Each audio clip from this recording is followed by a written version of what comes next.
handkerchief suddenly slipped into my mouth. Just when I was about to suffocate, I fought with all my strength to pull it out. But to my shock, the handkerchief tried to escape. In a fit of rage, I tore it in half. Then, it let out a chilling scream. Looking toward the cemetery in the distance, I realized it was all the work of my grandmother. I rushed to her grave and began digging. I lifted the coffin lid, pulled out a talisman, and tried to place it in her hand. Suddenly, she grabbed my hand and sat up violently. In fear, I tried to push her away, but she clung tightly to my hair. In a burst of anger, I kicked her away. Then I grabbed a shovel and pried open her mouth.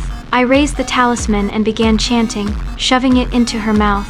As rain began to flood her grave, I thought I could escape the pit, but my hand slipped, and I fell into the water. The rainwater rose quickly, and I couldn't find a foothold. Suddenly, her body floated to the surface, pressing against my head. Then the cross above her grave fell and struck my head. I sank straight into the water. Thankfully, I woke up just in time. Climbing out of the pit, I thought I was safe, but as I was driving home, her body appeared in the back seat. I tried to escape, but she grabbed my hair. In desperation, I grabbed a stapler and threw it at her face, but this only made her more furious. She strangled me with all her strength. I slammed the gas pedal, buckling my seatbelt.